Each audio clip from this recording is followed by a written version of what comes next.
You've probably heard from a lot of people, myself included, that the Necromancer has literally no mobility, and at face value, that is a true statement. Now, if you're looking at this pair of boots I have right now, while they are not the highest item power boots, I like to consider these like the best boots I could possibly have at this point. I started off playing as Bone Spirit, so I crit a whole bunch. I have Corpse Tendrils, Bone Spirit. But it's all of the mobility on the item that is really the most important thing. Not only does my evade grant me 75 movement speed for a full second, which you might go, that's just 1 second, but I promise you, you feel like you got the zoomies there. But the base boots themselves have 25.5 movement speed. I could even re-roll the dodge chance to more movement speed after killing an elite. And then I put on a perfect Windstriker aspect. Now, the Windstriker aspect is in your Codex of Power, and it rolls at that 8% bonus. But with the perfect Windstriker, if I dump a Bone Spear into a pack of monsters, I crit 5 or 6 times. I now have 16% movement speed for 5 seconds. That's really, really strong. These boots are kind of nutty, right? You have my base Necromancer movement speed, which is fantastic. Then you use your dodge and you go fast for a quick second. And then you quite often don't really feel like you're going anywhere. And just putting on the base boots themselves, you notice how much faster we're running. And then when I dodge, I'm going lightning speed. These are really, really good boots. Well, it turns out, if you're like me and you've just been trying to maximize numbers and just trying to maximize survivability and you're just figuring out how to push into the next nightmare dungeon, you've probably been ignoring this combination. Now, it's something that I've talked about a long time ago. People are asking, how do you get mobility on the Necromancer? And I go, well, if you're willing to always use Blood Mist and 2 different aspects that require you to use up an offensive slot and your mobility slot, you can also have a movement speed boost. But now that I'm in the end game, I realize just how easy it is to make that sacrifice to finally have a mobility skill.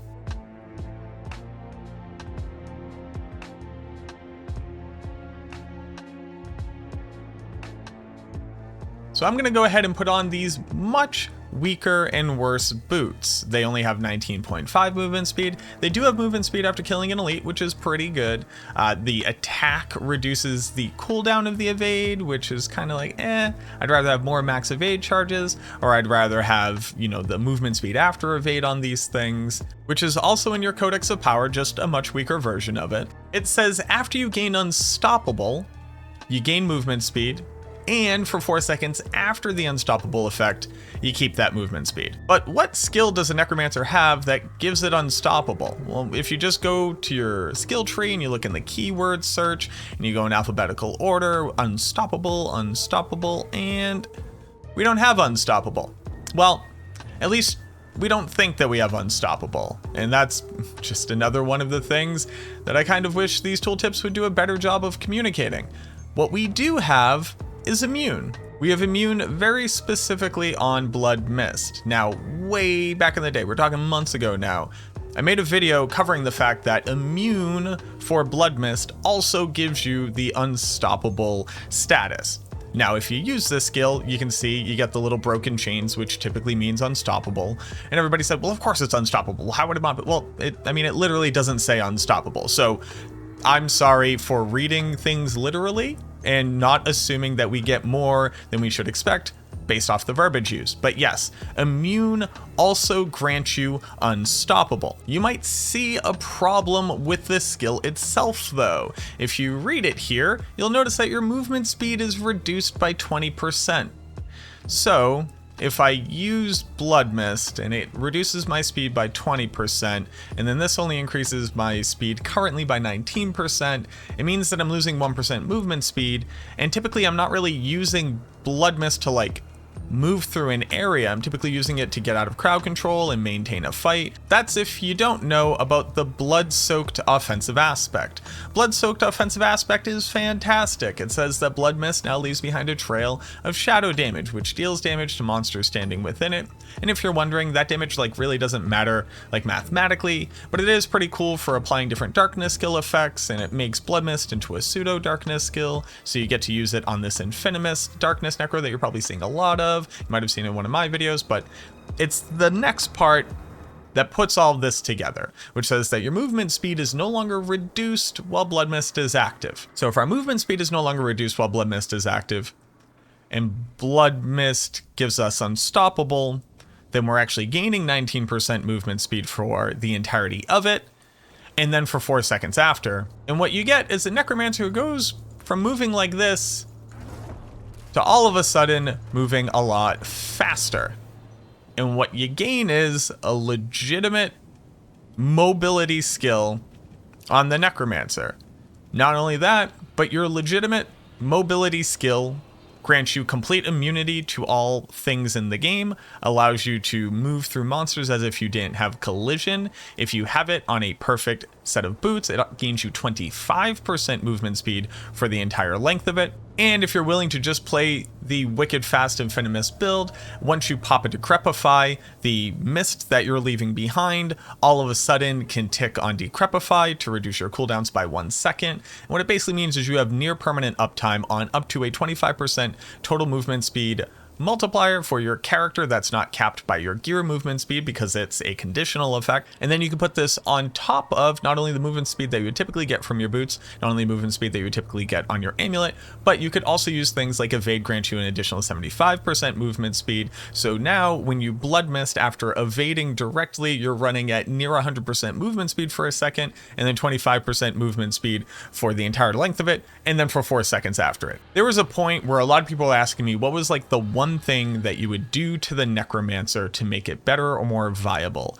And I said if the Necromancer could have a legitimate mobility skill, I would literally run this on every single build. I would waste a skill slot just to have mobility. And it turns out that just about every single build can actually slot in this combination for Blood Mist to become your pseudo mobility skill that also grants you all the bonuses that it typically does. The Ghostwalker ability is a mobility aspect. This means you can put it on your amulet or your boots. I'm assuming just about everybody would always put it on the boots because boots are so limited in what they can have on it. They can either have mobility or utility, and you can't really put anything else there, so it makes sense to put it on the boots. People who are absolutely losing their minds right now might consider putting it onto their amulet. Go for it. Whatever. One of the things I've recognized on the Necromancer is that stacking damage in the end game really isn't the problem. You can stack a ton of damage. It's very simple. We have access to good vulnerability procs, so we're able to stack damage there. And while putting a huge damage bonus onto your two-hander or amulet is obviously very important, I'm not trying to pretend like it isn't. There are a ton of builds that like don't even use a two-hander anymore because you don't really need it, and you can just put your damage aspect on your amulet. But maybe you don't need that either. But most people are going to put this onto their boots more realistically. Blood-Soaked is an offensive aspect. So oddly enough, we are like more limited in where we can easily slot this into a build. But offensive aspects can go onto a weapon, they can go onto a focus as an offhand, they can either go onto your rings, your amulet, or your gloves. Because the amulet gives you a bonus and a two-handed weapon gives you a bonus, and we don't care about the numerical values of this aspect in general, you probably don't want to slot it in there, but you could almost certainly fit this onto a ring slot like I currently am. Or maybe you throw away one of your offensive aspects for damage and toss it onto your gloves. I wanted to give an overview of these two aspects because again, it's something that I talked about months ago and I really didn't think that many builds could sacrifice to put it onto it. And let's not get this twisted. It is a sacrifice. You are literally losing damage to gain mobility and a slight increase in your overall survivability. Not only that, it's more conditional mobility, especially in the example of something like Windstriker on the Bone Spare Necromancer, who can kind of just keep this buff up the entire time. So it's not even necessarily a net positive across the board for the class, but it is an option. It's something that you can do. It's a way of alleviating some of the issues that you have with mobility and adding on at least some speed to this class that is such a problem keeping up. I'm glad that something like this is in the game. I would like to see more options for this that are less restrictive than a multiple aspect combination for a single skill in our tree. And it would also be nice if Blood Mist like actually told you that you gained Unstoppable. It just would be cool. I know immune also means unstoppable, but if you even read the tooltip, maybe you could just put in the tooltip that immune also grants unstoppable. That would be pretty cool. All right, that's about it. I just want to get this out to you all. Thank you so much for watching this video. I really hope that it helps and make your experience with the Necromancer more enjoyable, and I look forward to seeing you in the next video.